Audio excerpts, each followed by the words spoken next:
Yorùbá dìde ẹ fọwọ́ sí Yorùbá dá dúró gbogbo tẹ wá lọ́rùn ẹ fọwọ́ sí Odùduwà dá dúró ká lè dòmìnira ẹ fọwọ́ sí kí ìgbáyé wá kára tù wá lára ẹ fọwọ́ sí àkókò tó lè gbogbo kó lè tẹ̀rọ ẹ fọwọ́ sí bóyá àkókò lọ àgbẹ̀dúgbẹ̀dú àwa la lọ́rọ̀ àwa la lówó ọmọ Odùduwà ẹ jẹ́ ká dìde fúnlẹ̀ wa o ká dìde fọ́jọ́ la àwọn ọmọ wa ọmọ ẹlẹ́ran tó ń di gungun ọmọ alájọ wọn wà kíkà yé ọmọ Yorùbá ẹ dìde o kájà fúnlẹ̀ wa ẹrúdó òmìnira ẹ fọwọ́ sí Yorùbá dá dúró kóńkóńkó dẹ̀ wá lọ́rùn ẹ fọwọ́ sí Odùduwà dá dúró ká lè dòmìnira ẹ fọwọ́ sí kí ìgbà yẹ wá ká tù wá lára ẹ fọwọ́ sí àkókò tó lè kókó kó lè dẹ̀rọ̀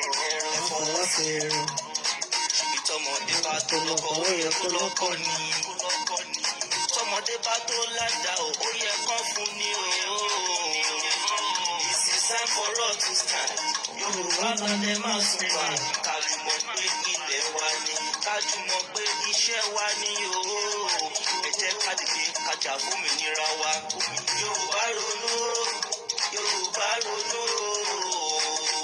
ẹ jẹ́ kájà fómìnira wa kí iṣẹ́ lè wà fáwọn ọmọ wa gbogbo kó lè tẹ̀ wá lọ́rùn o ẹ fọwọ́ sí Yorùbá dá dúró gbogbo tẹ̀ wá lọ́rùn ẹ fọwọ́ sí Odùduwà dá dúró ká lè dòmìnira ẹ fọwọ́ sí kí ìgbáyé wá gára tù wá lára o ẹ fọwọ́ sí gbogbo tó lè gbogbo kó lè tẹ̀rọ ẹ fọwọ́ sí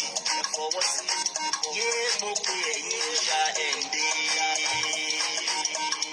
Ifá ẹ̀là mímọ́ Ọbàtálá Ọ̀rúnmìlà Odùduwà Ògún. Welcome on board. Yábẹ̀tà ọlọ́gbọ́n onílẹ̀ Iyemọja Ọ̀ṣun Ọya Adé Ológun Ìwà Ayao Ọba Ọtì ẹ̀dìdè àti ṣetán dìde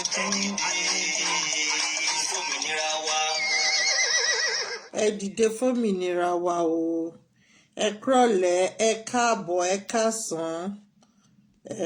Ẹ bá wa share program yìí o. A fẹ́ sọ̀rọ̀ nípa mi tí ẹ mọ̀ mi ṣe máa kọ́ Yorùbá.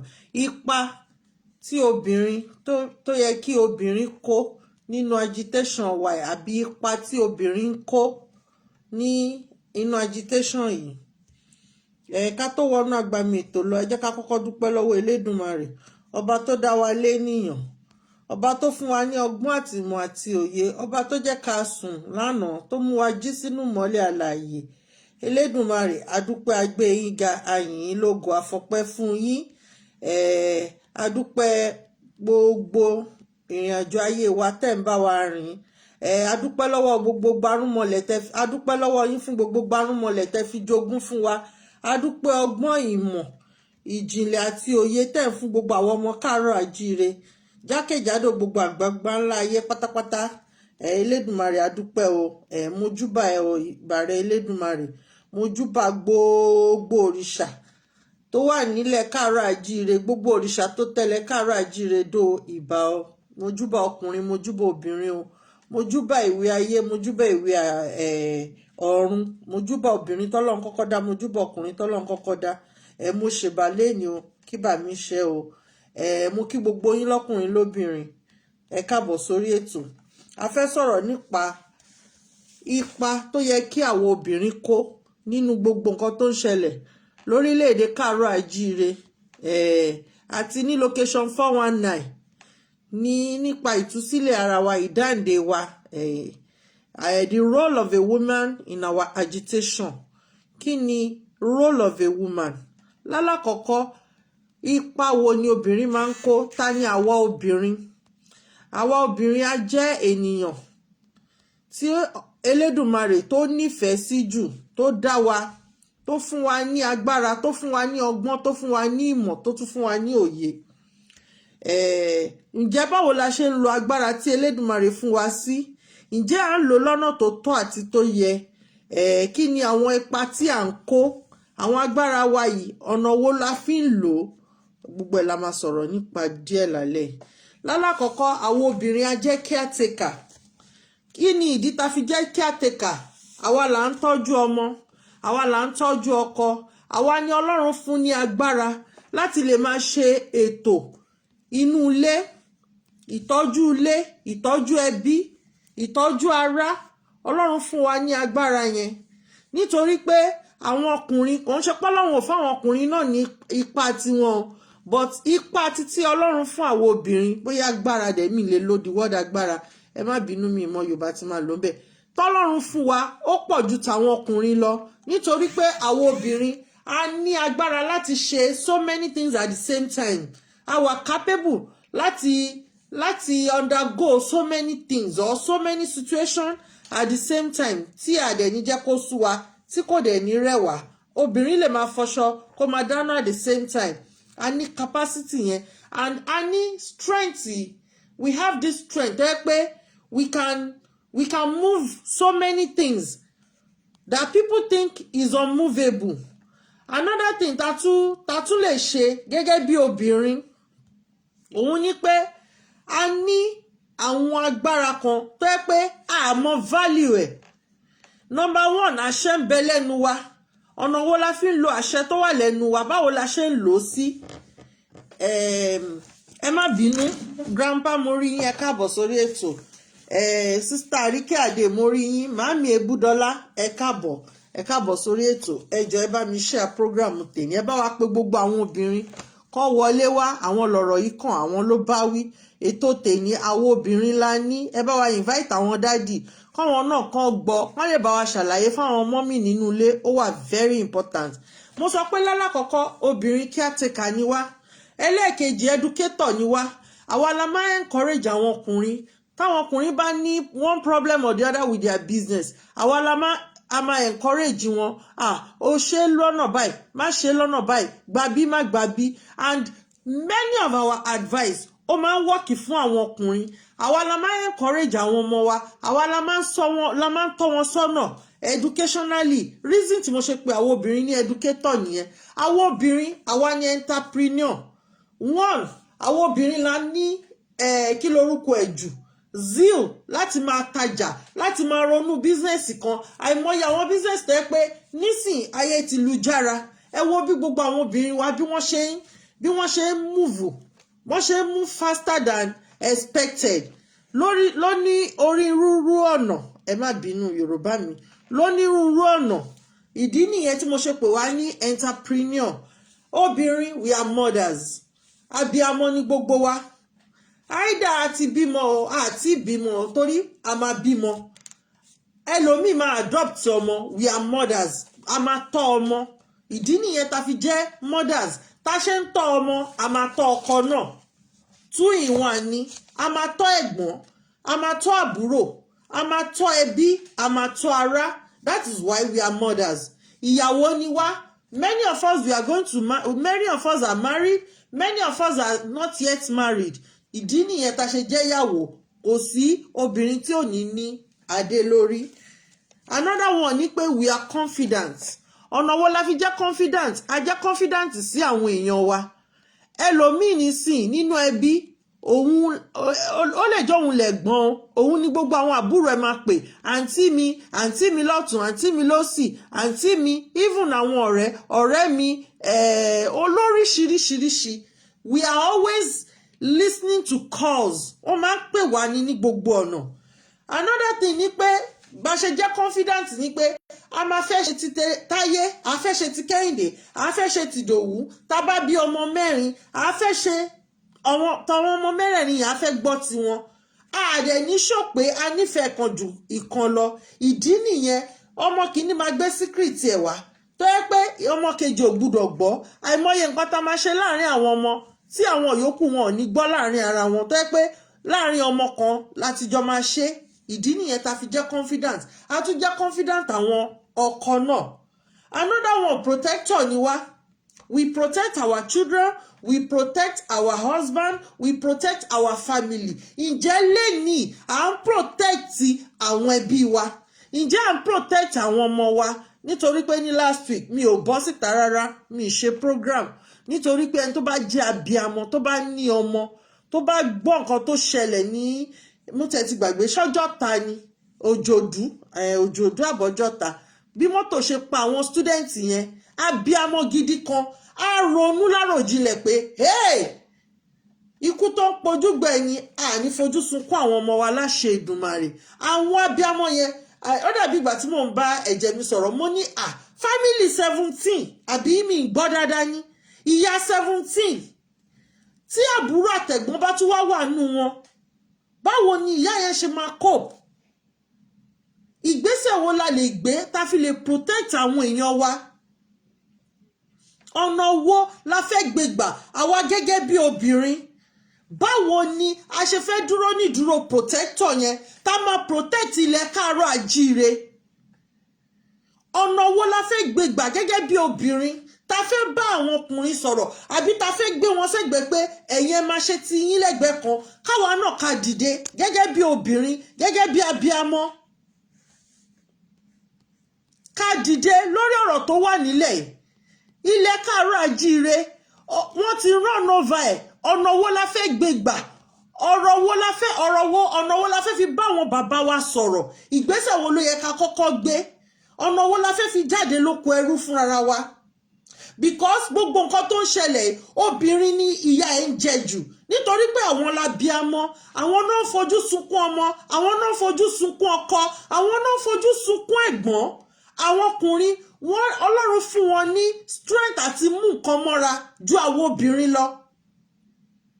Sister mi kan wà lórí line dájọ́ sọ̀rọ̀, àwọn gan ló encourage mi láti jáde láti ṣe program rọ̀lẹ́. Wọ́n wà lórí program báyìí. Wọ́n sọ wípé èèyàn àwọn kan bí àwọn Fúlàní ṣe gbé lọ nìyẹn, wọ́n tún ti gbé èèyàn ẹ̀gbọ́n wọn kan nísìn, wọ́n ń béèrè 50 million. Ǹjẹ́ àwa gẹ́gẹ́ bí obìnrin ṣé ìgbésẹ̀ wo la fẹ́ gbé sí gbogbo ọ̀rọ̀ yẹn? Àbí àrí nírí pé àwa ló kàn jù? Bá ṣe ń sọ pé a fẹ́ gba Yorùbá nation, a fẹ́ gba ọmọ ilẹ̀ káàárọ̀ àjíire, àwọn obìnrin ló kàn jù, àwa ló kàn jù. Ìgbésẹ̀ wo là ń gbé? Ọ̀nà wo la gbòòrò pa lè gbé gbà láti support àwọn tó dìde? Tá bá sọ obìnrin ni solution provider. Tí ọkùnrin bá dé tó ní problem bíṣẹ́, á gbé wálé, á gbé lọ fún ìyàwó ẹ̀, á lọ ọ̀dọ̀ yẹ, á lọ sọ fún yẹ. Solution wo la ń provide sí nǹkan tó ń ṣẹlẹ̀ lọ́wọ́lọ́wọ́ nílẹ̀ káàárọ̀ àjíire gẹ́gẹ́ bí obìnrin? Ọ̀nà àbáyọ wo láti jókòó láti rò gẹ́gẹ́ bí obìnrin pé àwọn èèyàn wa àfi ká protect life wọn, àfi ká gbé ìgbésẹ̀ wo ló yẹ ká gbé? Obìnrin àwa la ní emotion jù, we are emotional. Tí nǹkan kékeré bá ṣẹlẹ̀ báyìí, àwa la máa pariwo síta, àwa la máa kígbe, àwa la máa ṣe gbá, la máa ṣàwo, la máa sunkún. Abiyamọ o, ìkúnlẹ̀ abiyamọ, ẹjọ́ ṣẹ́kúnlẹ̀ abiyamọ ló máa solve problem tá wà nú ẹ̀. Àbí ariwo, wọ́n tún ti pa o, kọ̀ńténà wó lùyàn pa o, kíní kan o, Ọlọ́run má jẹ́ àgbé, Ọlọ́run má jẹ́ àkú. The word mo gbé mo kú o kò jìnnà sẹ́nu àwọn obìnrin. Ṣé nǹkan tá máa fi gba ilẹ̀ káàárọ̀ òjíire nìyẹn? Ṣé àwọn gbólóhùn tá máa fi save ilẹ̀ káàárọ̀ òjíire nìyẹn? Ìgbà tí mo jókòó tí mo rò mo wá wò pé a need láti pe ara wa sí àkíyèsí àwọn obìnrin. A need láti pe ara wa ká bá ara wa sòtítọ́ ọ̀rọ̀ pé ó ti délẹ̀, àwa ló máa kàn jù. Ẹ wo gbogbo àwọn ọmọ tí wọ́n pa nígbà EndSARS, àwọn ìyá wọn ò lè wà bákan náà mọ́. Ṣó ṣe é rí ni? Mo máa ń béèrè, máa ní ṣó ṣe é rí?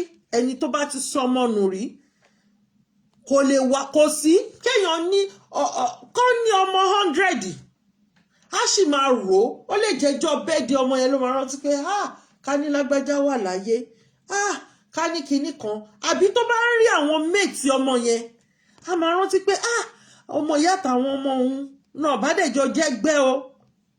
Ìdí nìyẹn tí mo ṣe ní ipa wo làwọn obìnrin la máa kó ọ̀ là ń kó lọ́wọ́lọ́wọ́ lórí nǹkan tó ń ṣẹlẹ̀, nítorí pé tán bá gbé áńgẹ́lì látòdì ọ̀run wá ọ̀rọ̀ Nàìjíríà kò lè ní ojútùú. Kì í ṣe pé èmi ò ṣe pé o, ọ̀rọ̀ yín kò lè lójútùú. Nígbà tí former president wa bàbá Ọbásanjọ́ sọ pé kẹ́ má expect more from the present president, ẹ̀yin ò mọ̀ pé ó ti finish fún ìlú yẹn nìyẹn. Òwe ni wọ́n ń pa. Àwọn Yorùbá náà ló sọ pé ojú làgbàlagbà máa ń yá, àgbàlagbà kì í yánu. Màámi Olúwadára, mo rí yẹn káàbọ̀ sórí ètò mà. Wọ́n ní ojú làgbàlagbà ń yá, àgbàlagbà kì í yánu. Nǹkan tí bàbá yẹn fi ṣe nìyẹn. Òwe ni wọ́n pa fún wa wípé tẹ́ bá rò bẹ́ẹ̀ máa expect more from ẹni tẹ́ kí lorúkọ ẹ̀ bàbá Gọ́sìmẹ̀, ẹ má expect nǹkan kan from him mọ́. Àwa ni ká mọ bá ṣe fẹ́ mójútó ra wa. Sálù bá fi jọ tẹ́mọ̀ sí. Àwa ni ká mọ bá ṣe máa mójútó ra wa, bá ṣe máa gbé ìgbésẹ̀. The role of a woman in our agitation, ó yẹ ká ensure stability àti progress. Alákọ̀ọ́kọ́ stability. Táyé ń bú Kẹ́hìndé, Kẹ́hìndé ń bú Táyé, wàhálà tí wọ́n nìyẹn. Ká mọ bá ṣe máa parí ẹ̀ fún wọn tó bá fẹ́ parí ìjà, tó bá dé fẹ́ parí ìjà, ká mọ bá ṣe máa ní progress, ìtẹ̀síwájú lórí ìrìn àjò tá à ń rìn. Nítorí pé kí ni, mo sọ̀rọ̀ kan ní few weeks ago, precisely 2-3 weeks ago, mo ní àwọn Fúlàní tẹ̀ ń bá tayò wọ́n gbọ́n gidigidi gan. Ó dàbí ọ̀rọ̀ tí grandpa máa ń sọ fún wa àti àwọn analysis grandpa. God bless grandpa Romeo, God bless him so much. Wọ́n máa awakening wa always. Wọ́n rí wípé wọn ò lè fèsì Ìgbò, wọn ò dẹ̀ lè fèsì Yorùbá at the same time. Wọ́n wá wò pé òkè jẹ́ àmúlẹ́yọ kankan. Tá bá parí iṣẹ́ ẹbí ká parí iṣẹ́ ẹbí. Mo wá sọ mo ní ẹ múra sílẹ̀, because tán bá finish pẹ̀lú àwọn ọmọ Ìgbò, wọ́n ẹ rí bí wọ́n ṣe ń waste àwọn èèyàn wọn. Àwa mélòó la dìde tá sọ̀rọ̀ nípa ẹ̀? Èèyàn tó bá tún sọ̀rọ̀ nípa ẹ̀, Màámi Bọ̀wálé, ẹ kúrọ̀lẹ́ mà, God bless you mà, ẹ káàbọ̀ sórí ètò. Wọ́n á ti gba bribe ni, but ìyẹn kọ́ la bá wá lọ́sàn-án yìí. Ipa wo wá ní àwa abiyamọ, àwa ìyá, àwa obìnrin la fẹ́ kó, nítorí pé ojoojúmọ́ ni wọ́n ń pa àwọn ọmọ. Ojoojúmọ́, ṣé 9 months lèèyàn fẹ́ rò ní? Ẹlòmíì tó bá lóyún báyìí ó máa forí gbolẹ̀ for 9 months ni. Ó dìgbà tó bá bí ọmọ yẹn kó tó ní àlàáfíà. Ẹlòmíì tó bá lóyún báyìí á máa fẹ́ ní kú, á máa fọ̀lá jí ni. Until tó bá bímọ yẹn ló máa tó ní àlàáfíà. Ẹlòmíì 9 months ẹsẹ̀ máa wú báyìí ni, kò ní lè gbé ẹsẹ̀. Wọ́n máa gbé ẹsẹ̀ sókè ni. Ẹlòmíì á lóyún báyìí, ikùn máa tóbi ju gbogbo ara lọ, bẹ́ẹ̀tì náà máa fi bá mú ikùn yẹn. So kí ni ipa ta fẹ́ kó, kí ni ipa tá ń kó lọ́wọ́lọ́wọ́ lórí ọ̀rọ̀ agitation wa? Nítorí pé àwa gangan ló kàn jù. Ó yẹ ká máa dúpẹ́ lọ́wọ́ àwọn ọkùnrin tó ń jáde, tó ń dìde ni, tí wọ́n ń gbé ìgbésẹ̀. Nítorí pé kí ni, wọ́n ń support wa ni. Àwa ló kàn. Tá bá sọ̀rọ̀ nípa emotionally, àwa ló affect jù. Mentally, àwa ló affect jù. So àwa gangan la ní iṣẹ́ yìí. Ọ̀nà wo la wá fẹ́ gbà láti gbé ìgbésẹ̀ lé lórí? Mo ní number 1, ó yẹ ká ensure stability. Kò ń ṣe pé ká máa jó lọ síwájú, ká máa jó lọ sẹ́yìn, ká máa jó lọ sẹ́ńkùlé, ká máa jó lọ síwájú ta. Ẹ jẹ́ ká ensure stability. Another one ni progress. Kí ni progress tó ń make? Ọ̀nà wo ni a fẹ́ fi àwọn ní wọ́n ránṣìn la máa fi wọ́n sẹ́gbẹ́ kan, tá máa fi máa make progress lọ. Mo ti sọ fún wa, mo ní tá bá ń lọ, when we are going expectedly, ká máa expect unexpected. Mo sọ mo ní moving train ní ìrìn àjò yìí. Àwọn kan máa dé bus stop wọ́n máa bọ́lẹ̀. Àwọn kan wá wọlé bí ọ̀rọ̀ analysis tẹ́jẹ̀ mi ṣe. Ẹ̀jẹ̀ mi ní ó dàbí àwọn tó lọ sọ́jà ni. Ọ̀tọ̀ làwọn tó lọ rajà, ọ̀tọ̀ làwọn tó lọ tajà, ọ̀tọ̀ làwọn tó lọ nájà, ọ̀tọ̀ làwọn tó kàn lọ wòran. àwọn kan wà wọ́n wá da ọjà rú ni àwọn tó wá da ọjà rú yẹn ṣáwọn ló yẹ ká bèèzì kíní wálé lórí ni àbí ìtẹ̀síwájú àti ààbò àwọn ènìyàn wa ojoojúmọ́ ni wọ́n ń pààyàn ojoojúmọ́ ni wọ́n ń jiyàn gbé àǹtí yẹn sọ fún mi lọ́sàn-án pé wọ́n ní kó lọ mú 50 million wá wọ́n ní wọ́n fẹ́ ta lé bàbá wọn wọ́n nílé yẹn wọ 10 million ilé máa yẹn gan kò wọ 20 million mo ní kí wọ́n la fẹ́ ṣe báyìí ọ̀nà òya ní kó máa gbé lọ ní àbí kí ló fẹ́ ṣe níbo ni wọ́n ti máa rí 50 million gbogbo iṣẹ́ ajé tí àwọn ènìyàn ń ṣe ọrọ̀ ajé àwọn ènìyàn wa wọ́n ń gbà àwọn ẹlòmíì wá gbowó lọ́wọ́ wọn wá tún pa wọ́n another step tó yẹ ká tún gbé òun ni long term development kí ni development lórí agitation wa àwa obìnrin nítorí àwa ló kàn jù iṣẹ́ yìí ṣe àwọn obìnrin ni development wo là ń gbé lórí ẹ̀ because new nation ta fẹ́ yìí ọ̀nà wo la fẹ́ ipa wo la fẹ́ kó ta bá tún filẹ̀ fáwọn ọkùnrin ní ìsìn ṣẹ́rí ẹ má bínú ẹ̀yin dádì mi mo apologize o ọkùnrin tó bá fẹ́ yàwó àwọn ọkùnrin ní general they are polygamy in nature there is nothing you can do about it a gbọ́dọ̀ understand pé nature àwọn ọkùnrin nìyẹn wọ́n á ní girlfriend wọ́n á ní kí lorúkọ admirer wọ́n á ní àwọn crush is my crush yes adult ni gbogbo wa a gbọ́dọ̀ máa pretend about it wọ́n á ní ẹlòmíì máa ní ọkùnrin míì tí ó bá yìí ti fọ̀rọ̀ lọ girlfriend ẹ̀ ń ta kò tí ì make a decision ó máa fi lọ ìyàwó ilé o á tún fẹ́ gbọ́ from girlfriend outside ẹlòmíì ó máa ní ordinary friend there is difference between a friend and someone you are dating ẹ mọ̀ pé èdè language náà ni nǹkan òun náà ni ìṣòro dáadé àṣìṣe káàbọ̀ sórí ètò so ìdí nìyẹn tá ṣe important awala important jù iṣẹ́ wa ni ìrìn àjò àwọn obìnrin ni nítorí pé kí ni àwa gangan òun ló affect jù is affecting us mentally is affecting us emotionally. The role of a woman in our agitation òun ni pé mo ti sọ̀rọ̀ nípa stability mo ní àwọn obìnrin we have largest role in decision making nítorí pé kí ni nínú ẹbí gan tí family bá wà obìnrin ló máa ń take decision tó pọ̀ jù decision wo la wá ń take lọ́wọ́lọ́wọ́ báyìí a ti rí wípé àti gbégbèsè àwọn ẹ̀sìn kò wọ́ọ̀kì fún wa ọ̀nà wo la tún wá fẹ́ gbà ó yẹ ká padà sílé ni if táwọn tó jẹ́ Islam kí lorúkọ àwọn ìmáàmù tó ń jáde tó sọ pé lọ ṣoògùn tó bá ṣoògùn ṣe kinní kan ọ̀nà wo la fẹ́ fi protect àwọn ọmọ wa ọ̀nà wo la fẹ́ fi protect àwọn ọkọ wa wọ́n ti sọ ọ̀pọ̀lọpọ̀ obìnrin di opó wọ́n ti sọ ọ̀pọ̀lọpọ̀ obìnrin di àgàn meanwhile wọ́n ti bímọ màámi ẹ káàbọ̀ sórí ètò mo rí yín mà wọ́n ti ṣe abíamọ rí àmọ́ contraction location 419 òun ló sọ wọ́n dà bẹ́ẹ̀ wọ́n ti sọ ọlọ́mọ mẹ́rin dọ́lọ́mọ méjì wọ́n ti sọ ọlọ́mọ mẹ́ta di ọlọ́mọ kan àwọn obìnrin ní gbogbo kínní French ni ó ń tọ́ǹbé àwa ló ń ṣubú lé lórí aburú ní ṣubú lùwà.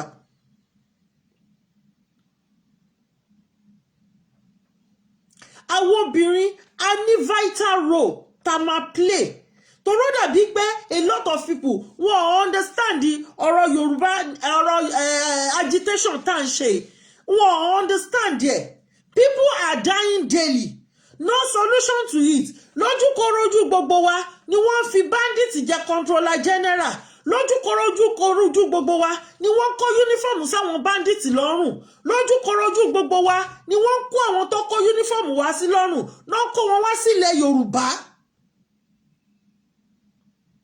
ní ó ti ṣẹlẹ̀ rí àwọn obìnrin náà ní ipa tán kó Mọ́remí Àjànṣòro, the likes of Mọ́remí Àjànṣòro, orúkọ wọn pọ̀ lọ rẹpẹtẹ. Ipa wo la wá fẹ́ kó? Àwọn màmá kan ní àwọn ti gbàdúrà mi ò sọ pé àdúrà ò dáa. Ìgbésẹ̀ wo la gbé gẹ́gẹ́ bí abiyamọ? Abiyamọ tòótọ́, abiyamọ gidi, gbogbo ìrìn àjò ló máa rìn pé kọ́mọ òun kó lè wà láyé, kó má kú, kó ṣoríire. Mo rántí nígbà kan tábúrò mi ní problem. Ẹ mọ̀ pé mo máa ń láì kí n máa fọ̀rọ̀ ara wa ṣe example. Ó máa ń bá mọ́mì mi jà. Ṣábíamọ ni yín, ìyá Pasuma, ó dìde fún Pasuma, ẹ̀yin náà ẹ dìde. Màmá mi á ní ó fọkùnfà mi dìde, kí n dìde síbo? Ìgbà tó bẹ̀rẹ̀ wàhálà pẹ̀lú mọ́mì, ẹ wò mí báyìí, mọ́mì ní Kọ́hìndé, kí ló fẹ́ kí n ṣe sọ̀rọ̀ ẹ̀? Ó ní ẹ̀kọ́ ń wò mí ni, ẹ̀yin náà pè mí Kọ́hìndé. Ìgbà yẹn ló wá rántí pé mo ti rántí o, kọ́ ló ń fọ̀run kẹ́ dádì máa ṣe ẹ̀wà bèjì, wọ́n máa ń bọ òrìṣà bèjì fáwọn. That prompt her láti ní òkè o, tí ẹ jẹ́ ká ṣẹ̀wà bèjì o, ká ṣe gbogbo ẹ̀ o. Àwa abiyamọ, àwọn obìnrin tá wà ń sìn, ìgbésẹ̀ wo la ti gbé? I am citing an example here. Nítorí pé àwa la ní vital role tá máa play lórí agitation tá ń ṣe.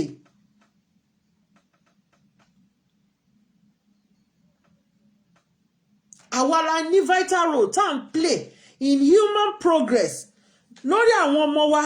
Bó ṣe ní progress sí, ó dàbí ọ̀rọ̀ kan tí màmá kan sọ fún mi lọ́sàn-án. Wọ́n ní ìwà tọ́mọ tí ìyá bá wù lẹ máa bá lọ́wọ́ ọmọ. Ìwà wo là ń wù táwọn ọmọ wa ń bá lọ́wọ́ wa? The main responsibility of a woman òun ni pé kó preserve human race. Ǹjẹ́ wọ́n ń preserve àwọn ọmọ káàárọ̀ òjíire gẹ́gẹ́ bí obìnrin, gẹ́gẹ́ bí abiyamọ? Responsibility wa ni pé ká preserve àwọn race wa. Traditionally, àwọn obìnrin ló responsible láti take care àwọn òbí. Ǹjẹ́ à ń tọ́jú àwọn òbí wa? Ǹjẹ́ à ń tọ́jú àwọn ẹ̀gbọ́n wa? Àwọn àbúrò wa, ǹjẹ́ à ń mójútó wọn? Wọ́n ti gbé gbogbo wọn tán, wọ́n ti pa wọ́n tán. Àwọn tó ń ṣiṣẹ́ oko, wọn ò lè lọ sóko mọ́. Ìgbésẹ̀ wo la gbé gẹ́gẹ́ bí abiyamọ? Ìgbésẹ̀ wo la gbé, ipa wo la ń kó lórí agitation yìí? Ṣá ń gbé, àwọn kan gbé sókè, ṣáwa ń gbé wálẹ̀ ni?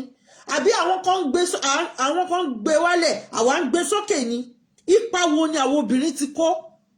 Mo sọ lẹ́ẹ̀kan, mo ní àwọn èèyàn kan wà tó yẹ kó máa sọ fún yín pé Nàìjíríà ṣì máa da, Nàìjíríà ṣì máa da. Nàìjíríà kò sí nǹkan tó ń jẹ́ Nàìjíríà.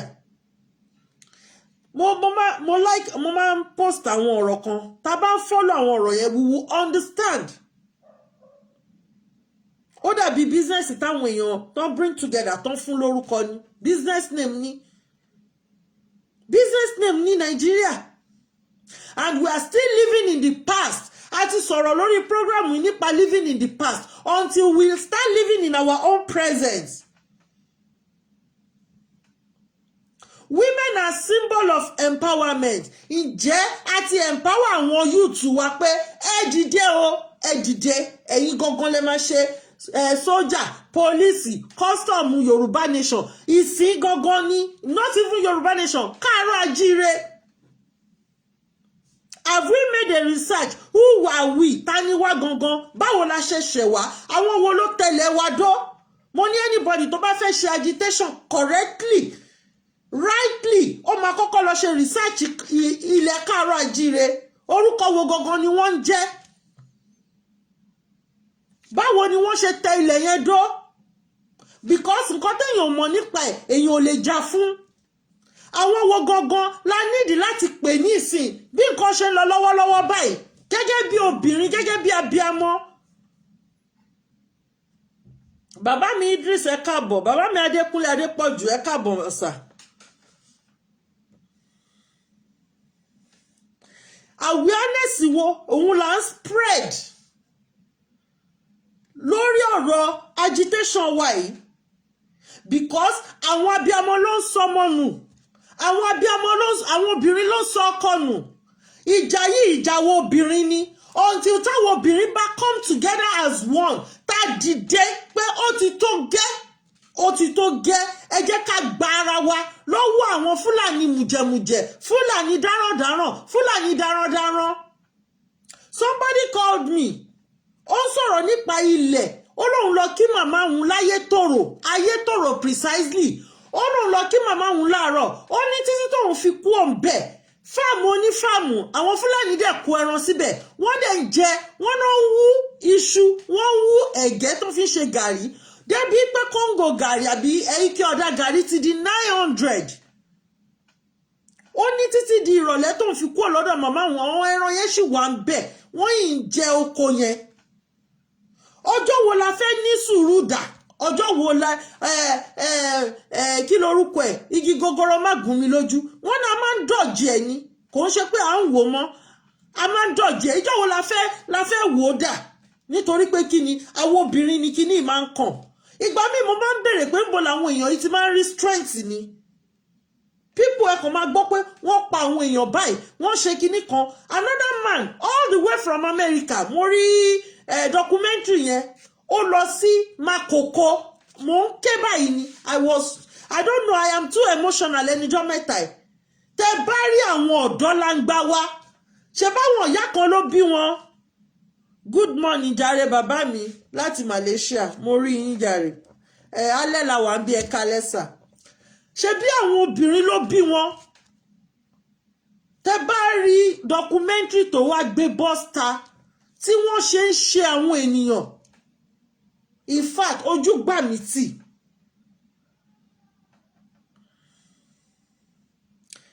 Àwa gógó la ní responsibility traditionally. Nbo la gbé tradition wa sílẹ̀ yìí. Tradition wa ò jẹ́ kankan mọ́, spirituality wa ò jẹ́ kankan mọ́. Nígbà tí wọ́n dá àwọn Yorùbá, àwọn ọmọ káàárọ̀ àjíire, mi ìfẹ́ máa lo the word Yorùbá yẹn because àjòjì ló fún àwọn lórúkọ yẹn, orúkọ business name náà ní Yorùbá. Ibi tó ti ṣe káràkátà náà ti pè wọ́n ní Yorùbá. This is why I said anybody tó bá fẹ́ jẹ agitation kó kọ́kọ́ lọ learn history wa, original history. Ẹ má learn àgbélẹ̀rọ o. Báwo la dẹ̀ ṣe lè mọ original ìtàn wa? Ifá ló lè sọ ìtàn wa fún wa. Kò ṣe pé kí gbogbo wa lọ kọ́ Ifá, but ká ló máa wádìí ìtàn lọ́wọ́ àwọn tó jẹ́ onífá original tó ní gidi lọ́wọ́, tí ó ń ṣe àwọn ní fake.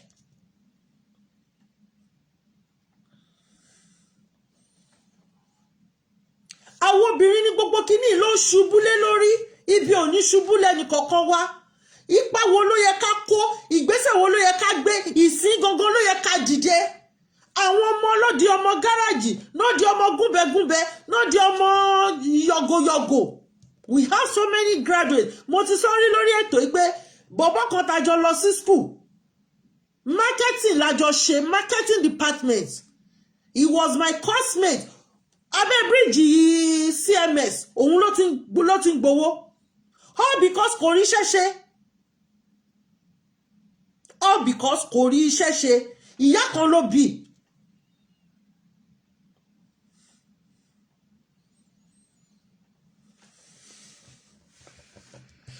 Àwọn obìnrin a jẹ́ ẹnìkan tó wà courageous.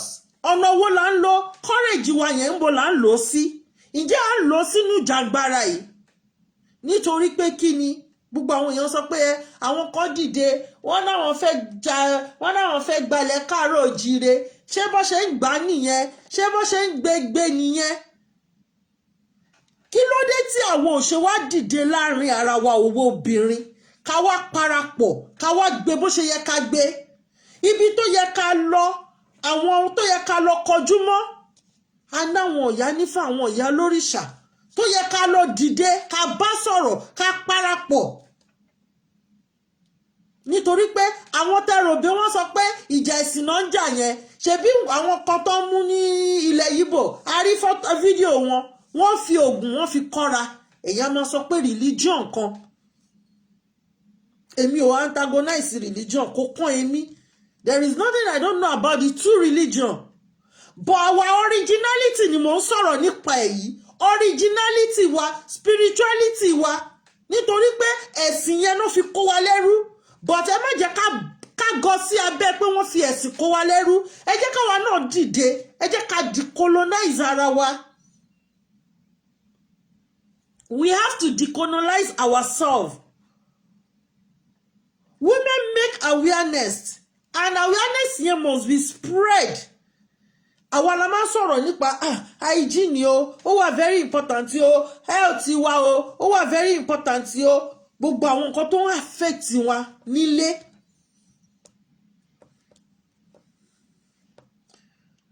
Kí ni choice àti perspective wa lórí ọ̀rọ̀ tó wà nílẹ̀? We must fight for our children, we must fight for our husband, we must fight for our rights. This is the high time. Ká bẹ̀rẹ̀ sí ní pe ilé, ká bẹ̀rẹ̀ sí ní pe àwọn tá mọ̀ pé yes, wọ́n ní nǹkan ìlọ́wọ́. A nídìí láti bọ́ sórí social media ká máa wá pariwo warrior kan láti ìgbà tó ti pariwo warrior, àárí warrior kankan o. Láti ìgbà tó ti ń pariwo warrior, àárí warrior kankan, àgbúrò warrior kankan rárá. Ẹ má jà pariwo anybody mọ́. Ẹ má jà pariwo kíní kan, ẹ jẹ́ ká gbé ìgbésẹ̀. Mo ti ju kóòtù yẹn pé iṣẹ́ wa ló máa pariwo síta, kò kí ń ṣe ẹnu wa la máa fi pariwo síta. Obìnrin yẹn sọ fún mi, ó ní nígbà tí wọ́n bẹ̀rẹ̀ sí ní fi ẹran jẹ oko, tí wọ́n ń dààmú wọn, tí wọ́n ń pa wọ́n, tí wọ́n ń gbé wọn, ó ní ìgbésẹ̀ táwọn aráàlú yẹn gbé. Ó wá tún rán mi létí pé ṣé mo mọ Ṣótúbọ̀ ní Ṣàgámù. Mo ní bẹ́ẹ̀ ni. Ó ní wọn ò jẹ́ débẹ̀ mọ́. Kí ló dé tí wọn ò lé wọn kúrò ní gbogbo orí ilẹ̀ wa?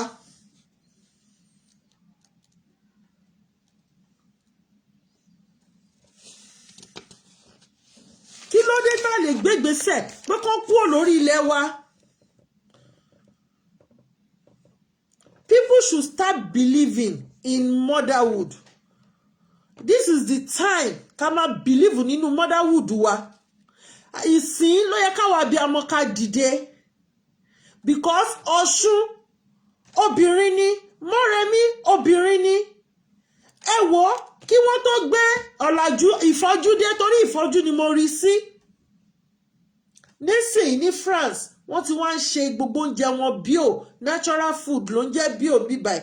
Nísìnyí wọ́n wá ń ṣe àwọn herbal medicine. Níbo ni wọ́n ti lọ kẹ́kọ̀ọ́ ẹ̀? Gbogbo àwọn herbal product, àwọn herbal drink táwa kọ́ sílẹ̀. Nísìnyí China wá ń gé gbogbo àwọn egbò àti àwọn egbògi wa, wọ́n lọ rọ́ sínú sáṣẹ́tì, wọ́n wá ń tà fún wa lọ́wọ́n. Àwọn obìnrin ẹ dìde, àsìkò ti tó fún wa láti gba ẹ̀tọ́ wa padà, láti gba ipò wa padà, láti gba ilẹ̀ wa padà.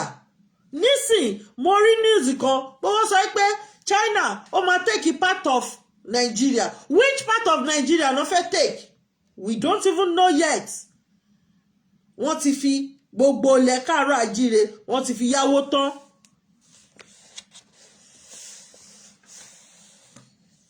Tá bá ń sọ wọ́n ní behind every successful man there is a woman behind a successful man. Behind the fall of a successful man there is also a woman. O ẹ jẹ́ ká rántí yẹn. Níbo làwa fẹ́ dúró sí? Is he behind a successful man ni, or behind the fall of a successful man? Ìta ṣe ta rán ọmọ wa níṣẹ́, kọ́lọ́run bá wa tú sílẹ̀. This is the time fún wa láti gbé ìgbésẹ̀. Kó tó gbé dókítà, kó tó gbé gbogbo ẹ̀dẹ́, wọ́n máa ń kọ orin yẹn náà. Ọ̀ṣun ti ń wẹ ọmọ rẹ̀ kí dókítà ó tó dé. I am a living witness of ìṣẹ̀ṣe. Mo lóyún, táìmù tó láti bímọ. I spent 15 days lọ́spítù.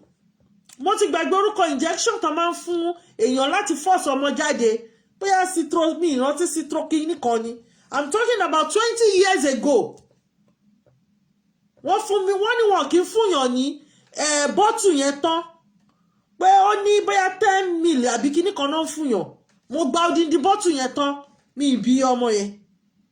Until tí mo sọ pé èmi odidi èmi what am I doing here màmá mi ó yá torí pé mi gbúdọ̀ kú mo ń sọ́ngbà ẹ̀ mo sọ fún ọkọ mi mo ní tí mo bá kú gbogbo ọmọ yín ni máa pa my spirit is ó burú gan ẹ gbé mi kúrò níbí ẹ máa gbé mi lọ sílé ìgbà tí mo dé ilé kí ni nǹkan tó fún mi kí ni nǹkan tí wọ́n fún mi wọ́n ní kí n jókòó báyìí kí n jẹ àṣejẹ ni fúnra ara mi ni mo bímọ mo wá ń parọ́ pé mo ti bímọ o and I spent 15 days in the hospital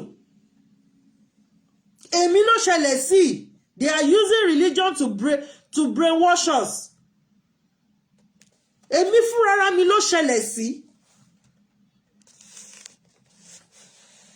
kí ni nǹkan tó dí kí ni nǹkan tó fa àìtètè bímọ wọ́n ń pe kíní yẹn ní ayídínà mi ò lè gbàgbé láíláí ayídínà wọ́n náà kàn máa fi kíní tábà yìí ni mo ti gbàgbé bí abẹ náà máa ń lò tó máa fi ń ta ayídínà ni Yorùbá ń pè é mo kàn tẹ̀ wá rántí mo kàn ń ro gbogbo nǹkan mo kàn wá rántí nǹkan ordinary ayídínà ó take mi 15 days ẹlòmíì máa ń gbabẹ̀ kú ṣebí obìnrin lẹni tó lóyún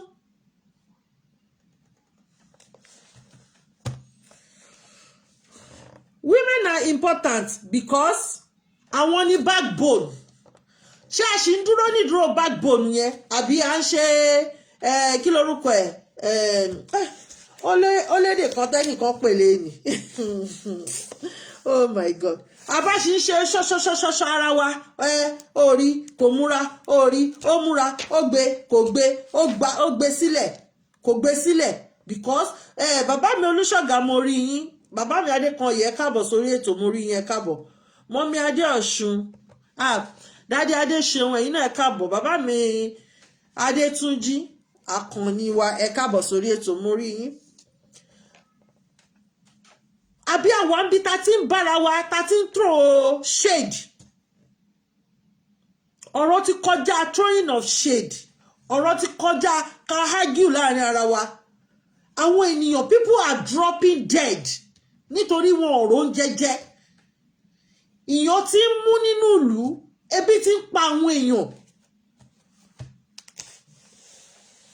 kí ni spirituality wa kí làwọn symbol spirituality wa women are symbol of spirituality ǹjẹ́ a carry spirituality yẹn a carry ẹ̀ mọ́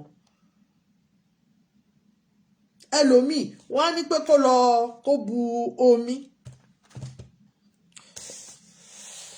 excuse me mo fẹ́ sọ ẹnìkan wọ́n ní kó bu omi kó buyọ̀ sí kó fi ṣàdúrà kó fi wẹ̀ fọ́mọ ẹ̀ ìṣẹ̀ṣe làgbà wá ìta fi wá kọ àgbà yẹn ẹ̀yin abiyamọ ẹ̀yin obìnrin ẹ̀yin mọ́mì mi ẹ̀yin màámi ṣé tẹ́ bá kọ àkọ́bí ọmọ yín sílẹ̀ ṣé inú ẹ̀ máa dùn sí yín láéláé àwa obìnrin la níṣẹ́ yẹn. Women are symbol of spirituality ńbo ni spirituality yẹn wà ńbo ló wà ní ìsìn. Number one wọ́n sọ̀rọ̀ nípa strength where is our strength? Wọ́n sọ̀rọ̀ nípa love ìfẹ́ ta nídà nítorí pé wọ́n pa àwọn èèyàn kú lójoojúmọ́ àwa busy Tinubu ó ti gbé pẹ́ẹ̀nì kí ló kàn wá pẹ̀lú yẹn a ní bá ṣe máa protect àwọn èèyàn wa bá ṣe máa gba àwọn ènìyàn wa lọ́wọ́ àwọn ajogun bá ṣe máa dáàbò àbò àwọn èèyàn wa tá a máa dóòlà ẹ̀mí àwọn èèyàn wa tí wọ́n ní máa kúkú àwọn ọmọ ọlọ́mọ tó ń kúkú ọ̀wọ̀ọ̀wọ̀ bó ṣe máa stop sacrifice where is our sacrifice? Wọ́n wí tán èpè ló ń jà ran Yorùbá èpè kankan ò jà wá ogun àfọwọ́fà ló ń jà wá because I lose concentration focus lórí ibi táyà ká focus sí mọ́ ìdí nìyẹn tí gbogbo ọ̀rọ̀ fi rí báyìí. Courage ńbo ni courage wà ńbo ló wà? Women are mirror àdàbí jíngìnì fún àwọn ọmọ fún àwọn ọkọ fún àwọn àbúrò wa ọkùnrin fún àwọn ẹ̀gbọ́n wa ọkùnrin àdàbí jíngì tó ń wò ní because wọ́n máa wò wá kí ni nǹkan tá à ń gbé ìgbésẹ̀ wo ló yẹ ká gbé.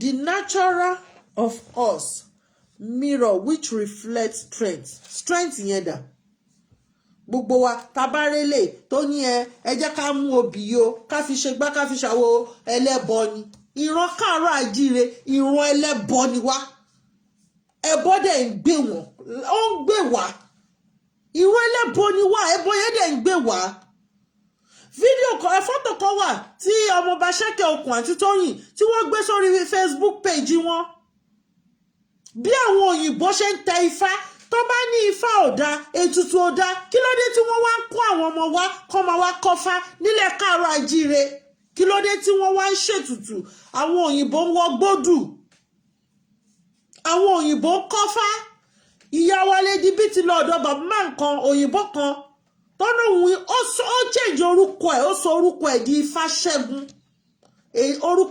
orúkọ Káàárọ̀ Oòjíire ní Ṣẹ́gun o.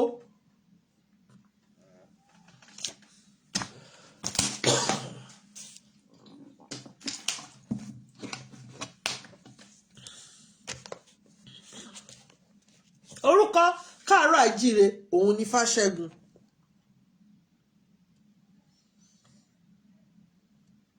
ó wá change orúkọ ara ẹ̀ sí Fáṣẹ́gun àwa mú orúkọ wa orúkọ tó ti fún wa á yí padà.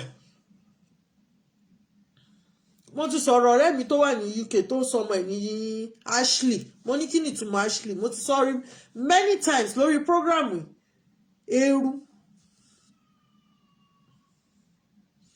torí èdè tiwa kò ní ìtumọ̀ sí wa èdè elédè òun ló jẹ wá ní ogún ẹ̀rí ń sìn bá ṣe struggle láti lè ṣèdè Yorùbá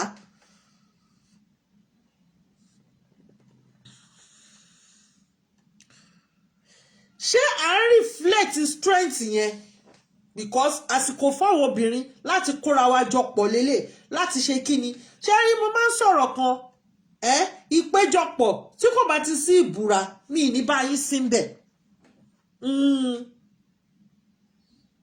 ẹjẹ́ àfọ̀gùn búra ẹjẹ́ àfi Ṣàngó búra Ògún original Ṣàngó original ká wá gbègbèsẹ̀ bóyá nǹkan ò ní máa dún gbẹ́gbẹ́gbẹ́ nǹkan á dùn àmọ́ tẹ́ bá ti kóra jọ àìmọye ọ̀dàlẹ̀ àìmọye àwọn ọmọ Fúlàní Yorùbá láàrin yín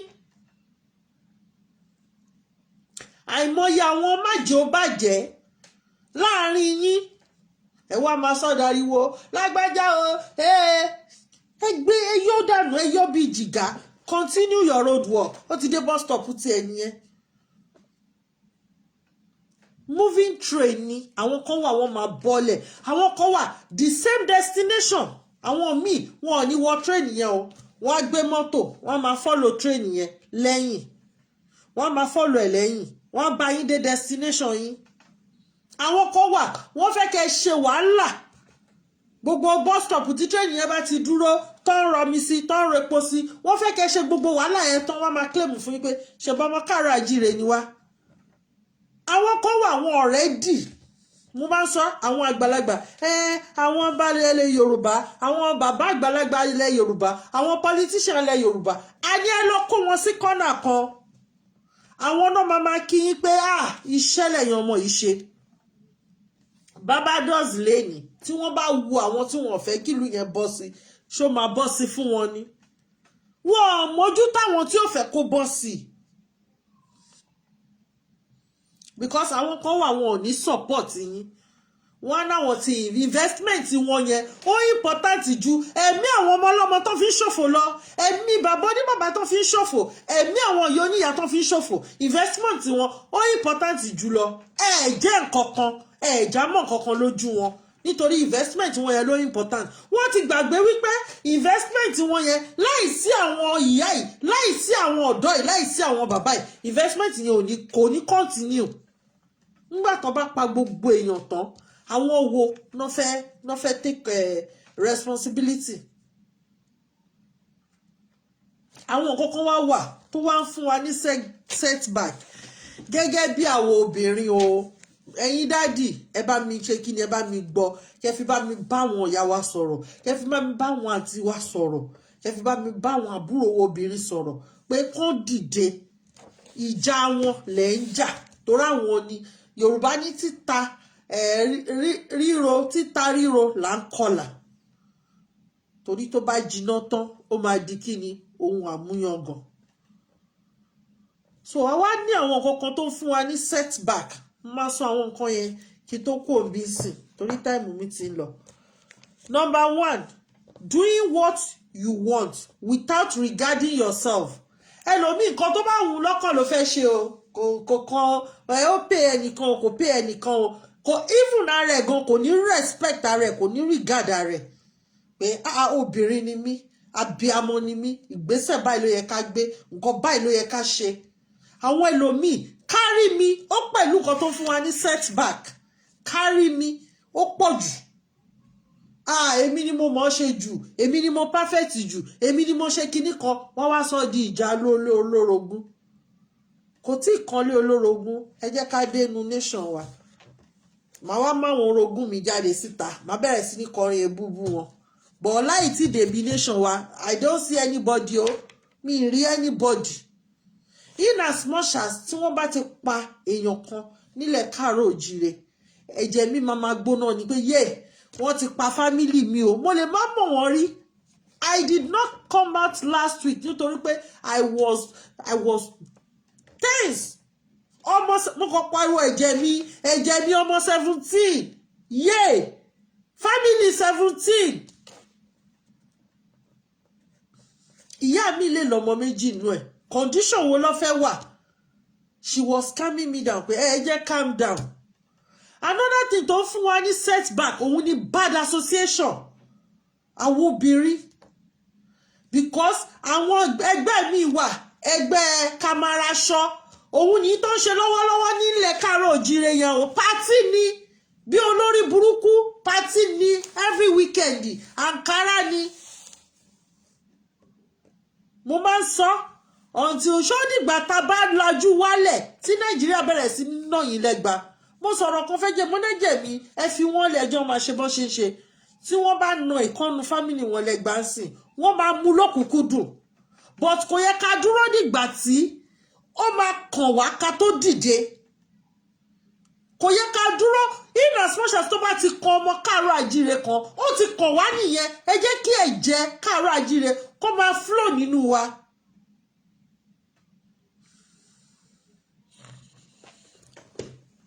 Another thing ni pé reacting to situation with pride ìgbéraga àwọn obìnrin ti pọ̀ jù ó pọ̀ o inú ẹ̀jẹ̀ gbogbo wa ló wà inú ẹ̀jẹ̀ gbogbo wa ló wà àárí nǹkan ṣe sí but we don't need to respond to issues with pride or any situation tó bá ti wá ká má respond even máa sọ tá bá fẹ́ correct èèyàn ẹ jẹ́ ká correct ẹ̀yin yẹn with love. Let us correct people with love kò sẹ́ni tí ò lè ṣàṣìṣe. Another one ni pé ká máa manufacture rebel attitude èèyàn ò ra data fún mi o èèyàn ò ṣe kíní so many things. Ẹ má jẹ́ á sọ nǹkan báyìí gbúrúrú ẹ ti fò síta ẹ ti sọ ẹ má jẹ́ á ṣe nǹkan báyìí gbúrúrú ẹ ti bọ́ síta ẹ ti ṣe tó dẹ̀ ń fa ìfàsẹ́yìn tó ń fa àkóbá. Ara ẹ̀ náà ní irú tó lóye yẹn. Màdéníyàn níwòyí ọ̀túnla Màdéníyàn mi ní sọ jù bẹ́ẹ̀ lọ. Manifesting rebel attitude. We rebel against ourselves bí obìnrin láàrin obìnrin sóbìnrin we rebel against àwọn ọkùnrin wa and rebel against àwọn ọmọ wa. Ọ̀rọ̀ dẹ̀ ti dójú ọ̀gbagadì nísìn tó yẹ ká bẹ̀rẹ̀ sí ní dìde pé sẹ́ wo ṣé bó ṣe yé wọ nìyẹn jẹ́ kó yé ẹ bẹ́ẹ̀ àníṣe Yorùbá ẹbí tá a ṣe máa gbalẹ̀ káàárọ̀ òjìrè yẹn òun ni kókó.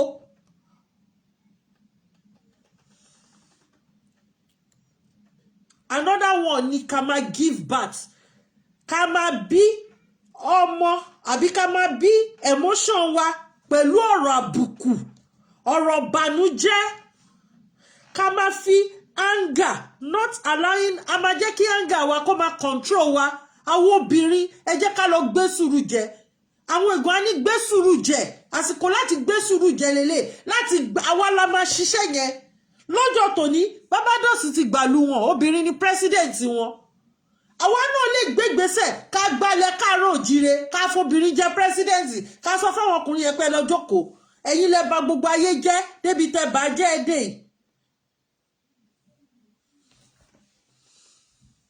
bẹ́ẹ̀ ni bàbá mi Francis Yorùbá Nation now Free Sunday Igboho àti ẹ̀ nídìí láti pariwo yẹn iṣẹ́ táwọn tẹ́tẹ́lẹ́dùmarè ti parí ni iṣẹ́ táwọn gbarúmọlẹ̀ ti parí ni iṣẹ́ tí wọ́n ti parí ni. àwọn kan ní ìsìn wọ́n máa dìde wọ́n máa ní pé ó yẹ ẹ ṣe báyìí ẹ ṣe báyìí meanwhile Elédùmarè ti parí iṣẹ́ there is time for everything táìmù yẹn ká kàn ní sùúrù ajẹ́dá kan tí kò ní sùúrù láyé àwọn gbárùmọ̀lẹ̀ ti dìde wọ́n ti ṣiṣẹ́ wọn àmọ́ àwọn kan wá dìde wọ́n wá fi ẹ̀sìn yẹn wọ́n tún fi kó yín lómi ọbẹ̀ jẹ pé ìgbà tó ń sọ pé kẹṣẹ gbá òun náà filẹ̀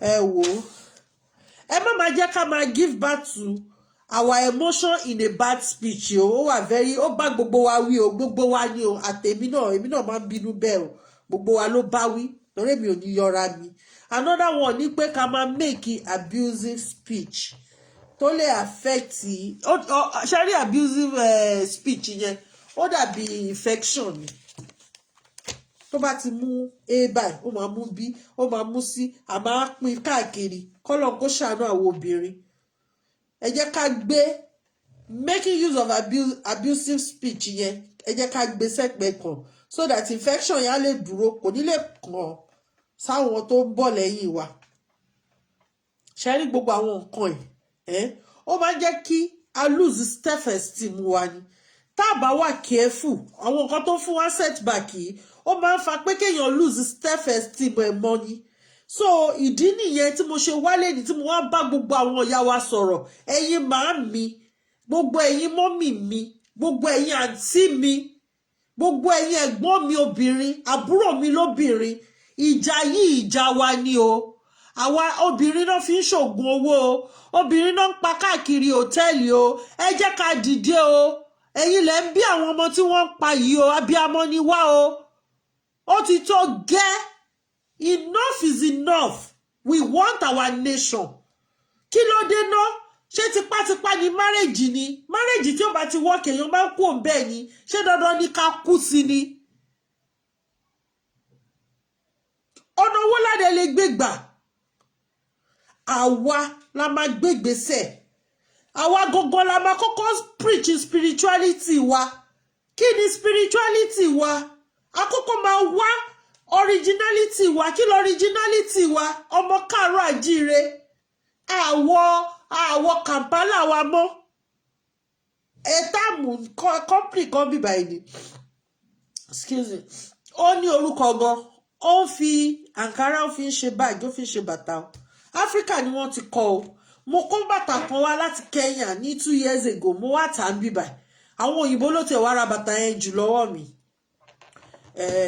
sandal ni ilẹ̀kẹ̀ wọ́n tó leather sandal wọ́n tó ilẹ̀kẹ̀ sí Kenya mo ti náà ti bá mi kó wọn wá tí mo wá tà nílùú àwọn òyìnbó ló rà jù ní ọwọ́ mi sandal ni summer sandal ni àwọn náà rà jù wọ́n ní Xavier d'Afrique ṣó wá láti Africa wọ́n rà gan nísìn àwọn company wọn náà wọ́n ti ń dọ́gbọ́n ṣe nítorí pé a gbé nǹkan wa lárugẹ òyìnbó máa wọ aṣọ ẹ̀ èdè ẹ̀ spirituality ẹ̀ mo ti sọ pé nílùú yìí àwọn tó máa ń fi káàdì wọṣẹ́ àwọn òyìnbó tó ń fi káàdì wọṣẹ́ bóyá mo máa wà first láti lọ ṣe live video kí n lọ sọ́dọ̀ wọn ká lè rí wọ́n wà nínú ìlú yìí kódà wọ́n wà lórí íńtánẹ́ẹ̀tì wọ́n declare gẹ́gẹ́ bí iṣẹ́ nínú ìlú yìí ni kí ló dé táwọn ò ní gbé tiwa lárugẹ tí a bá dẹ̀ múra ọ̀dọ̀ àwọn òyìnbó lẹ́yìn ọmọ káàárọ̀ àjíire tí mo máa lọ dífá nítorí pé wọ́n ti fẹ́ wá gba ifá wọ́n ti fẹ́ wá gbà lọ́wọ́ wa wọ́n rán àwọn ọmọ wa kọ́ máa wá kọ bọ̀ wọ́n wàásù fún yín pé idol àwọn nǹkan tí mo ti play video yẹn rí King of Belgium bọ́n ṣe sọ bọ́n ṣe plan everything mo ti play ẹ̀ rí mo dẹ̀ translate ẹ̀ ní English èyí tí kí lorúkọ ẹ̀ sọ Roosevelt tó sọ wípé nígbà tí spirituality wọn àti originality wọn ò bá ti jọ wọ́n lójú ẹ jẹ́ ká lò ká fi kó wọn lẹ́rú ó wà lórí Facebook ẹ jẹ́ káwa náà ká padà sí spirituality wa àwọn obìnrin gangan la ní iṣẹ́ láti ṣe àwa gangan la ní ìdí ẹ̀ jù bàbá mi á ní tó bá ṣòwò kan fọ́dún kan tó wò yẹn ò bá gbé ẹ̀ láti 60 years lẹ́tí ń pariwo send down fire ò wà ẹ jẹ́ ká pe Ṣàngó kí Ṣàngó rọ iná láwọn ajogun lórí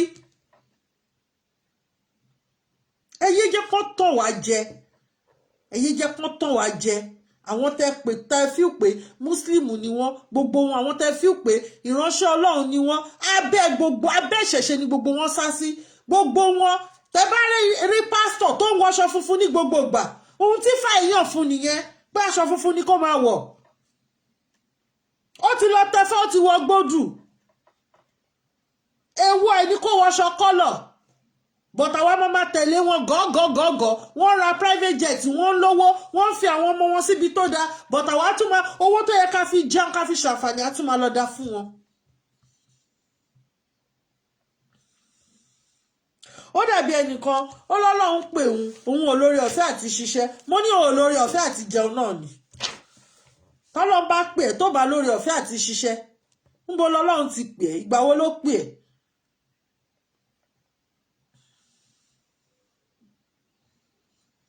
àmọ́ ìyẹn kọ́ la bá wa mo kàn wá bá àwọn obìnrin sọ̀rọ̀ pé ẹ jẹ́ kí strength wa yẹn ká bẹ̀rẹ̀ sí ní reflect strength wa ẹ jẹ́ ká gbé nǹkan títí wa lárugẹ ẹ jẹ́ ká gbé oúnjẹ wa lárugẹ ẹ jẹ́ ká gbé àwọn aṣọ wa la ní Yorùbá tí ń ṣe aṣọ káwọn òyìnbó yìí tó dé Kampala wa Yorùbá ló kọ́kọ́ ránṣọ Yorùbá ló kọ́kọ́ ṣe aṣọ ẹ jẹ́ ká bẹ̀rẹ̀ sí ní gbé wọn lárugẹ ẹ jẹ́ ká bẹ̀rẹ̀ sí ní ṣe spirituality wa gbogbo nǹkan tó bá gbà mo rí àwọn òyìnbó wọ́n gbé gbádá ní wọ́n gbẹ́bọ dání kí ló dé táwa náà gbẹ́bọ a ní láti fi save life àwọn ọmọ ọlọ́mọ tí wọ́n padà nù ó ti yá o gbogbo ẹ̀yin màámi ẹ̀yin mọ́mì mi ẹ̀yin sísítà mi ó ti yá ẹ má jẹ́ ká máa wò ẹ má jẹ́ ó dìgbà tó bá kàn wá kára tó ta wá ẹ má jẹ́ kó dìgbà tó bá kàn wá kára tó ta wá. In fact, the sister that called me this afternoon àwọn náà fún mi ní courage inú mi dùn fún nǹkan tí mo gbọ́ ó dùn mọ́ mi nínú ó dùn mọ́ mi fúnrọ̀ because nǹkan tí mo fẹ́ máa gbọ́ nìyẹn àwọn wèrè kan tí wọn ò ní ìran kan wọn kọ̀ wá wọn wá pa àwọn èèyàn wa wọn á máa kidnap wọn àwọn ní kẹ́ máa san owó where is the money?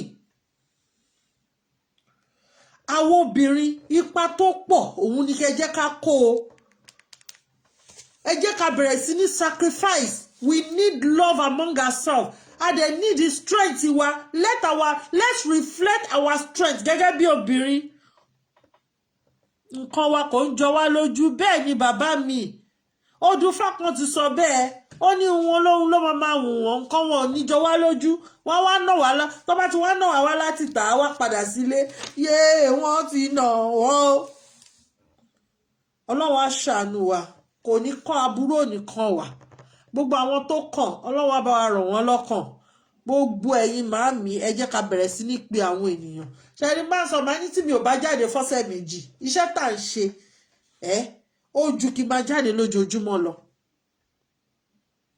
ó ju kí n máa jáde lójoojúmọ́ lọ tá bá ń ṣe ìjàngbara àwa ṣe ìjàngbara nítorí pé àwa fẹ́ mèkì owó mo máa ń sọ máa ní kí ìjàngbara tó bẹ̀rẹ̀ kí Yorùbá Nation Now tó bẹ̀rẹ̀ ṣùgbọ́n àwọn èèyàn yìí ń jẹun ṣebí wọ́n wọṣọ wáì tó fi jẹ́ pé òun náà wá fẹ́ sọ di kí lorúkọ ẹ̀ sìn ẹ jẹ́ ká focus lórí the major èyí tó jẹ́ major thing the protection of our people ẹ jẹ́ ká protect àwọn èèyàn wa ẹ jẹ́ ká mọ bá ṣe máa bá àwọn èèyàn wa sọ̀rọ̀ àìmọye àwọn nǹkan téèyàn ò ní sọ lórí social media tó yẹ pé phone call ni telephone call lágbájá ẹ ṣe báyìí o ẹ gbégbèsè báyìí o lágbájá ẹ mú ẹsẹ̀ mẹ́ta o ẹ mú apá ìdíyẹ méjì o kẹ́ fi jẹba o àwọn tó yé ó ti yé wọn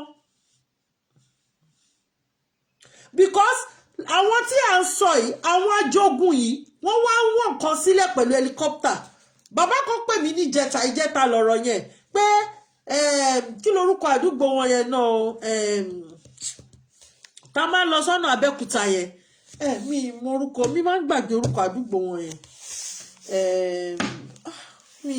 mi rántí orúkọ yẹn torí ẹ̀ mo ṣe máa ń kọ nǹkan lẹ̀ máa ń gbàgbé wọ́n ní helicopter yẹn ó ń lọ ọ̀nà Abẹ́òkúta ó ń padà ó ń lọ ọ̀nà Abẹ́òkúta ó ń padà ó ń ròlù láàrin yẹn ó ń lọ ó ń bọ̀ ó ń lọ mo ní wọ́n á wọ̀n nǹkan lé yín lórí ni wọ́n wọ̀n nǹkan lé yín lórí ni ẹ dìde ńlẹ̀ ẹ gbéra tẹ bá ti wá nǹkan tẹ ti jù ú bóyá wọn ò ní dúró ń bẹ̀ yẹn mọ́ wọ́n wọ̀n nǹkan ni tàbí kán fẹ́ wá já oúnjẹ fáwọn wèrè wọn tó kó sínú gbó. We need to be vigilant, extraordinary vigilance. Because bí wọ́n ṣe ń wọ̀n nǹkan sí àwọn èèyàn lórí ni wọ́n ń ṣe àjò kò sí ohun tí wọ́n ti fi rúbọ àwọn tẹ́ ń sọ ìtẹ́ ń pè ní wọ́n fẹ́ islamize o kí ni wọ́n ti fi rúbọ àwa wá jókòó irọ́ o kírísítẹ́nì o islam o àwọn great grandparents yìí ṣé islam náà ṣe àwọn great grandparents yìí ṣé kírísítẹ́nì náà ṣe ìgbà tí àwọn fúlàní wá ní 18 kìíní ṣé kí lorúkọ ẹ̀ náà fi jagun àwa wí tán àwọn òyìnbó ní machineries wọ́n ní gun kìíní kan àwa lọ́lọ́run ẹ jẹ́ kó máa tàn yín jẹ wọ́n ti ní private jet táwọn àtàwọn ọmọ wọn máa gbé tógun bá bẹ̀rẹ̀ wọ́n ti tó sẹ́ńkùlé o wọ́n ti tó sẹ́ńkùlé àwa ní ká wake up ká protect àwọn èèyàn wa ẹ ṣé mo dúpẹ́ Daddy Collins mo rí yín ẹ káàbọ̀ sórí ètò a máa mú ètò wá sí parí mo appreciate gbogbo yín ẹ jọ̀ọ́ mo bẹ̀ yín ẹ bá mi pín gbogbo àwọn obìnrin tẹ́ bá mọ̀ ẹ sọ fún wọn pé àsìkò ti tó ìjà tó wà lẹ̀ ìjà wo obìnrin ni báwo ni ordinary motor ṣe máa pa ọmọ 17 báwo ni container ṣe máa wó pààyàn báwo ni kí lorúkọ ẹ̀ tó fi ń kó epo káàkiri yẹn ló ṣe explode káàkiri wọ́n ti jó gbogbo shop nísìn àwọn nǹkan tó tún fẹ́ máa lò nìyẹn those are the strategy tí wọ́n ń lò àwa ní ká wake up from our slumber àwọn nǹkan míì ní ìrò àwa wí tán olóṣì Mr Negotiator ni wọ́n gbẹ̀gbọ́n òun kí ló dé tí wọ́n gbóhùn fúnra rẹ̀ ṣebóhun ló negotiate how come tó gbé ẹ̀gbọ́n Negotiator ẹ jẹ́ ká wake up o another strategy tó tún fẹ́ lò fún yín nìyẹn pé ó affect àwọn náà kò ń ṣẹ̀yìn nìkan irọ́ náà ń pa o òun ni warlord wọn èṣù go and sit down there tanker ẹ ṣe jàre bàbá mi tanker petrol tanker for how many years ni petrol tanker ti ń kó epo káàkiri why tó fi jẹ́ sìn ló ń explode káàkiri let us wake up from our slumber ẹ wo gbogbo wọ́n ní Buhari lọ sí UN ó ní pé they should build northern Nigeria bọ̀bọ̀ kan náà jáde ó ní we are building northern Nigeria gbogbo owó tí wọ́n yá wọ́n fi ń build northern Nigeria ọlọ́run máa sọ di yẹ̀pẹ̀ ní gbẹ̀yìn ni láṣẹ Èdùmàrè ẹ ṣé mo dúpẹ́ God bless you all see you on Thursday bye for now bye.